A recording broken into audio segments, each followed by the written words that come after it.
and I would now yield such time as she may consume to the gentlewoman from the great state of South Dakota who's working hard for the people of her state, Mrs. Noem.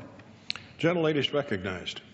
Well, I thank the gentleman for yielding. And, Mr. Speaker, I rise today in support of H.R. 337, the Black Hills National Cemetery Expansion Boundary Act.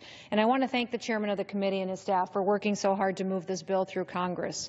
Your support means so much to our veterans and to their families. You know, those who have served and those families who have sacrificed beside them deserve our nation's eternal gratitude. Since 1948, the Black Hills National Cemetery has been one way that we have shown that appreciation to them. The cemetery currently covers about 100 acres of land and is home to the Korean War Veterans Memorial. Its peaceful landscape serves as the final resting place for hundreds of service members and their family members. Chief David Beautiful Bald Eagle is among the brave men and women buried here.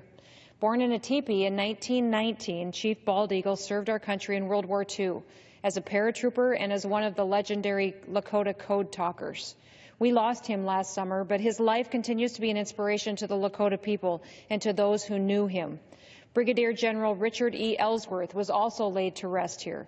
This is a man who flew 400 combat missions during World War II.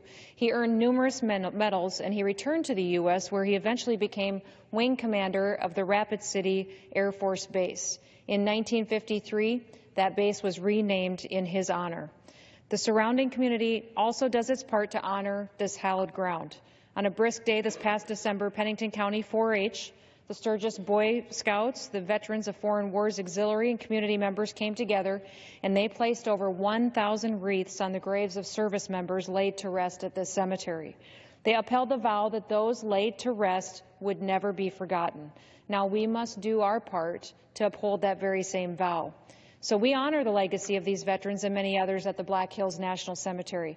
But the facility is not going to have the room it needs to continue serving future veterans without expansion. So this bill would allow that expansion by transferring around 200 acres of adjacent land near Sturgis, South Dakota from the Bureau of Land Management to the jurisdiction of the Department of Veterans Affairs. My office worked with these agencies stakeholders in crafting this legislation, and all agree that this land transfer is necessary. The transfer of this land will provide the Black Hills National Cemetery with the additional burial space that's needed to assure that today's veterans and service members, as well as their families, will be able to utilize this space and will be able to uphold our commitment and offer this nation's eternal gratitude for everything that they have done for us.